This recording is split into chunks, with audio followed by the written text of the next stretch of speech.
मैं दिल्ली में रहता हूँ। मैं आपको अपना नाम तो नहीं बता सकता, लेकिन मैं इतना ही कह सकता हूँ कि आप मेरा नाम हिमांशु रख सकते हैं, क्योंकि हिमांशु मेरा छोटा भाई था जो आज से 4 साल पहले हम सबको छोड़कर ना जाने उस शाम उस जंगल में वह कहाँ चला गया। फिर वह आज तक कभी हमारे पास नहीं लौटा। मुझे और मेरी मम्मी पापा को उसकी याद बहुत आती है। हाँ, एक ही तो वो छोटा मेरा भाई था।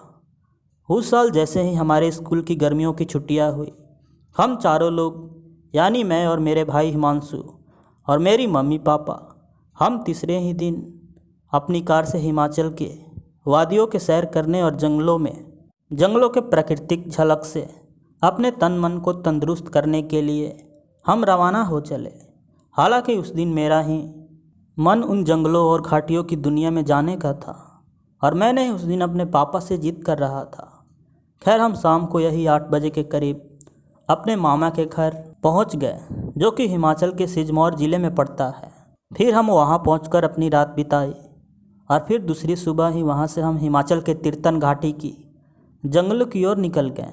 तो मैं आपको बता दूं कि हिमाचल का तीर्थन घाटी अपनी प्राकृतिक सुंदरता के लिए बहुत प्रसिद्ध है। इसके अलावा वहाँ की घाटी की सुंदरता और जंगलों के बीच लगे हुए पाइन के पेड़ों की प्राकृतिक सौंदर्य देखकर मन ताज़ा हो जाता है। मानो ऐसा लगता है हम किसी और ही दुनिया में आ गए हों। खैर, उसी सुबह हम जंगलों की ओर निकल गए। हालांकि हमारे साथ उस दिन बहुत से और भी लोग जा रहे थे, तो सब मिलाकर अकेले होने का कोई तो सवाल ही नहीं था। तभी एक जगह हमने अपनी कार रोक दी। वहाँ का इलाका कुछ ज़्यादा ही सुनसान था, लेकिन नीचे की घाटियों का दृश्य बहुत ही अच्छा था। तभी मेरा भाई बोला, मम्मी मुझे टॉयलेट जाना है। तो मैंने बोला, मम्मी आप यहीं रहे, मैं पास ही से इसे टॉयलेट करवा कर लाता हूँ। तो मम्मी मान गई। फिर मैं रोड के दूसरे किनारे अपने भाई हिमांशु को जंगल में ले गया और वहाँ एक जगह झाड़ियों के पीछे उसे बैठाकर मैं यही मुश्किल से 15 से 20 कदम वापस लौटकर एक जगह उसका वापस आने का इंतज़ार करने लगा। तभी अचानक से मेरा फ़ोन बज उठा। तो उस दिन जब मैं अपना फ़ोन देखा तो फ़ोन पर मेरा एक दोस्त था। खैर, उस दिन वहीं खड़े होकर मैं अपने दोस्त से बातें करने लगा और बातों में इतना मशगूल हो गया कि मुझे अपने भाई का ध्यान ही नहीं रहा। तभी मुझे पीछे से मेरे पापा आवाज़ लगाएं, बेटा और कितना समय लगेगा, चलो हमें शाम होने से पहले वापस भी लौटना है। मैं उस दिन जैसे ही अपने पापा की आवाज़ सुना, मुझे अचानक से हिमांशु का ख्याल आया। तो देखा मेरा यहाँ खड़े होकर बातें करते हुए आधे घंटे से ज़्यादा का समय हो चुका था, लेकिन हिमांशु ना तो मुझे आवाज़ दिया और ना ही वह अभी तक वापस लौटा है। मैं उसी समय दौड़ा और उस झाड़ियों के पास जब पहुंचा तो मैंने देखा वहां मेरा भाई नहीं था। मेरी उस समय क्या हालत थी, यह मेरे सिवा शायद और कोई नहीं समझ पाएगा। उस दिन मेरे पैरों तले ज़मीन ही खिसक गई। खैर, उस दिन मैं उस जंगल के अंदर भी जाकर बहुत पुकारा, अपने भाई हिमांशु को बहुत ढूंढा, लेकिन उसने मुझे आवाज़ नहीं दी और ना ही वह वापस आया। लेकिन जैसे ही उस दिन मेरी मम्मी को इस घटना के बारे में पता चला, वे वही बेहोश हो गई। फिर किसी तरह मेरे पापा ने उन्हें संभाला और हम उस दिन हिमांशु को बहुत ढूंढे, लेकिन उस जंगल में हमें उसका नामो निशान तक नहीं मिला। खैर, हमने अपने भाई की गुमशुदगी होने की खबर को पुलिस को भी बताई, लेकिन पुलिस भी मेरे भाई को ढूंढने में असफल रही और फिर 6 दिनों के बाद जंगली जानवरों को आरोपी मानकर चली गई। लेकिन ऐसा कैसे हो सकता था? जो लड़का मात्र 15 से 20 कदम की दूरी पर बैठा हो और जहाँ की एक पत्ते की खड़खड़ाहट में उस दिन साफ साफ सुन सकता था, वहाँ से मेरे भाई को कोई जानवर लेकर चला गया, और वो भी बिना किसी आवाज़ के। ऐसा कैसे हो सकता था? नहीं, ऐसा बिल्कुल भी नहीं हो सकता। मुझे पूरा विश्वास है यह कोई जानवर या इंसान का काम नहीं हो सकता। यह काम उन्हीं डायनों या फिर चुड़ैलों की होगी, जो उस साल वहीं के कुछ गांव के लोगों ने हमें बताया था। तो उनका कहना था कि हमारे इलाके में ऐसी बहुत सी औरतें हैं जो अनेकों सिद्धियाँ या डायन विद्या सीखने के लिए छोटे बच्चों को जंगलों में ले जाकर बलि देती है, और ऐसी घटना पहले भी कई बार हो चुकी है। इसीलिए यहाँ कोई बाहर से यदि घूमने आता है, या तो अपना बच्चा नहीं लाता या अपने साथ रखता है। खैर, है तो मैं नहीं जानता कि यह डायन वाली बातों में कितनी सच्चाई है। लेकिन आज भी मेरे भाई का कुछ पता नहीं चल सका और पुलिस भी अपने हाथों को खड़ी कर चुकी है। ना जाने मेरा भाई हिमांशु अब जिंदा भी होगा या नहीं। दोस्तों, आज भी मैं साल में 2 से 3 बार हिमाचल की उन्हीं जंगलों में घूम आता हूँ जहाँ कभी मेरा भाई हमें रुलाकर ना जाने कहाँ चला गया था। हाँ, बस एक ही आशा से जाता हूँ कि कभी उन जंगलों में फिर से मेरा भाई मुझे दिख जाए। लेकिन अफसोस आज 4 साल से ज़्यादा का वक्त हो चुका है, लेकिन उसका कुछ पता नहीं है। ना जाने उसके साथ क्या हुआ होगा।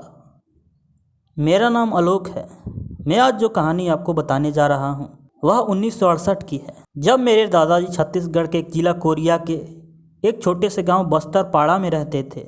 उन दिनों जंगल इतना घना और रहस्यों से भरा था कि शाम होने से पहले तक कोई भी जंगल में कितना भी दूर क्यों ना हो, उसे अपने घर हर हाल में लौटना ही पड़ता था। वरना कहा जाता था कि जैसे ही रात गहराती जो लोग जंगल के रास्ते में भटक जाते वे फिर कभी अपने घर नहीं लौट पाते थे। खैर, आते हैं अपने कहानी पर। तो हुआ ऐसा कि एक शाम मेरे दादाजी जंगल से कुछ लकड़ियाँ लाने के लिए गांव के बाहर चले गए ताकि शाम को खाना बनाने के लिए कोई दिक्कत ना हो। दादी उस दिन मेरी बड़ी बुआ और मेरे पापा को लेकर नदी से पानी लाने गई हुई थी कि तभी मेरे दादाजी उस दिन अपने सिर पर कुछ सूखी हुई लकड़ियों के साथ अपने घर के बंद दरवाजे के पास खड़े होकर चिल्लाने लगे। वे 1 से 2 बार ही मेरी दादी को पुकारे कि तभी मेरी दादी की शक्ल में एक औरत निकली जिसकी आवाज़ से लेकर चेहरा बिल्कुल ठीक मेरी दादी की तरह ही थी, लेकिन उसका स्वभाव कुछ अलग था। लेकिन जब पहली बार मेरे दादाजी उस बहरूपिया औरत को देखे वे उसे नहीं पहचान सके। फिर वे जैसे ही घर में लकड़ियों को रखकर चरपाई पर बैठे तो उन्होंने देखा वह औरत जो मेरी दादी की शक्ल में उस समय हमारे घर में थी, वह जल्दी से खुला हुआ दरवाज़ा को बंद की और फिर बड़ी कामुक भरी नज़रों से उस समय मेरे दादाजी को देखने लगी। और देखते ही देखते उस समय वह औरत मंद मंद जलते हुए दिए की लौ में मेरे दादाजी के पास आने लगी और उस शाम आखिर में उसने मेरे दादाजी के साथ संबंध बना ही लिए। तभी उस शाम जैसे ही मेरी दादी पानी लेकर अपने घर पर लौटी, मेरे दादाजी जब उन्हें देखे वे हैरान रह गए। एक ही शक्ल की 2 औरत को देख उस शाम पूरे गांव में सनसनी फैल चुकी थी। सभी गांव के लोगों में एक दहशत फैल चुका था कि आखिर एक जैसी 2 औरत कैसे हो सकती है। लेकिन उस शाम बहुत से लोग यह भी समझ चुके थे कि जिसके साथ बच्चे नहीं हैं और जिसका स्वभाव उग्र है वह मेरे दादाजी की पत्नी नहीं है, वह कुछ और ही है। लेकिन किसी ने भी उसे यह महसूस नहीं कराया था कि लोग उसकी सच्चाई को समझ चुके हैं। खैर, वह चुड़ैल जैसे ही उस शाम हमारे घर में रात को सो रही थी कि तभी मेरे दादाजी उस रात दबे पांव बाहर निकले और उसी रात उस गांव से मेरी दादी और अपने बच्चों को लेकर कुछ गांव वाले लोगों के साथ दूसरे गांव आ गए। उसके बाद कहा जाता है दूसरे सुबह जैसे ही हमारे घर का गेट खुला, वह चुड़ैल मेरे दादाजी को ना पाकर चिल्लाते हुए जंगल में चली गई, और वो भी अपने असली रूप में। उसका रूप भयानक था। बाल उजड़े हुए थे, पैर उसके उल्टे थे और चेहरा लंबा था। मानो ऐसा लग रहा था जैसे किसी उल्लू और इंसान का मिला जुला हुआ। खैर, यह तो नहीं पता चल सका कि आखिर में वो कौन थी, लेकिन जो भी थी बहुत डरावनी और कामुक थी। मेरा नाम शालिनी है। मैं हरियाणा के एक शहर फरीदाबाद की रहने वाली हूँ। यह घटना मेरे साथ तब घटा था जब मैं साल 2013 में अपने गांव अपने चाचा की लड़की की शादी में गई हुई थी। तो मैं आपको बता दूं कि हमारा गांव जहां पड़ता है वहां चारों ओर जंगल है, जिसमें उन दिनों आए दिन कोई न कोई आदिवासी या गांव के गरीब लोग अपने परिजनों के शवों को जलाते थे। तो हुआ ऐसा कि उन दिनों हमारे चाचा जी के घर बारात आई थी। चारों ओर गाने बजाने और लोगों का हुजूम लगा हुआ था। हम कुछ लड़कियां और गांव की औरतें अपने छत के ऊपर चढ़कर उस रात बारात देख रही थी कि तभी मेरी एक बचपन की सहेली जिसका नाम निशा था, वह नीचे एक जगह खड़े होकर मुझे नीचे उतार आने के लिए हाथ दे रही थी। तो मैं उस रात उसके पास जाने से मना करने लगी, तो वह फिर मुझसे जिद करने लगी। तो मैं छत से उतरकर जब उसके पास गई तो वह बोली, शालिनी, तुम देखना चाहती थी ना कि मैं जिस लड़के को पसंद करती हूँ वह कौन है, तो चलो मैं तुम्हें उससे दिखाती हूँ। मैं उसी दिन उसकी बहकी बहकी बातों को सुनकर बार बार मना करती रही, लेकिन उस रात वह मेरी एक ना सुनी और मेरे हाथों को पकड़ती हुई मुझे गांव से बाहर ले जाने लगी। और मैं ठहरी ना समझ, जो उजालों की दुनिया को छोड़कर किसी अनजान और जंगल की अंधेरी दुनिया में बढ़ती जा रही थी। तो मैं आपको बता दूं कि जब मेरी फ्रेंड निशा जैसे ही उस रात हमारे गांव से बाहर निकलकर जंगल वाली सड़कों पर आगे बढ़ने लगी, मैं वहीं एक जगह रुक गई। फिर वह बोली, क्या हुआ शालिनी, रुक क्यों गई? बस वह उसी पीपल वाले पेड़ के पास ही तो खड़ा है। तो मैं बोली, यार मुझे तो इस अंधेरी रातों में कुछ भी दिखाई नहीं दे रही, अब इसके आगे मैं नहीं जा सकती। कि तभी जैसे ही उस रात पीछे मुड़कर मैं वापस से अपने घर जाने के लिए अभी पलटी ही थी कि तभी वो भूत जो निशा के रूप में मुझे उस शमशान घाट में ले जा रहा था, वह अपने असली रूप में मेरे सामने आ गया। और देखते देखते वह उस रात 10 से 12 फुट तक लंबा हो गया। मैं उस रात उसे देख इतना डर गई कि ना तो मैं अब वहाँ से हिल पा रही थी और ना ही अब मुझसे कुछ बोला जा रहा था। मैं उस रात समझ गई थी कि यह मेरी आखिरी रात है। तभी गांव की ओर से मुझे कुछ लोग आते हुए दिखाई दिए, जिनके हाथों में टॉर्च थी। वे जैसे ही मेरे पास आए, वो भूत बोला, शालिनी तेरी किस्मत अच्छी है, वरना आज तुझे मैं अपने साथ अपनी दुनिया में ले जाता। और वह आदमी उसी समय उस अंधेरे में गायब हो गया। दोस्तों, उस दिन जब मैं अपने घर पहुंची तो मेरी फ्रेंड निशा अपने घर में बेहोश पड़ी थी, लेकिन वह उस रात कैसे बेहोश हो गई उसे भी नहीं पता था।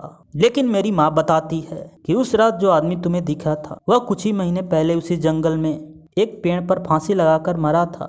खैर, इस घटना के बीते हुए इतने साल हो गए, लेकिन मैं फिर कभी भी अपने गांव नहीं गई और ना ही अब जाना चाहती हूँ। खैर, ये कहानियाँ यहीं पर समाप्त होती है। यदि आपको हमारी ये कहानियाँ थोड़ी सी भी अच्छी लगी हो तो प्लीज़ आप हमारे इस वीडियो को लाइक और अपने फ्रेंड्स के साथ शेयर ज़रूर करें। साथ ही आप यदि नए हो तो प्लीज़ हमारे इस चैनल को सब्सक्राइब ज़रूर करें, ताकि हम आपके लिए और भी सच्ची भूतिया कहानी ला सकें। तो मिलते हैं नेक्स्ट वीडियो में, तब तक बाय एंड टेक केयर।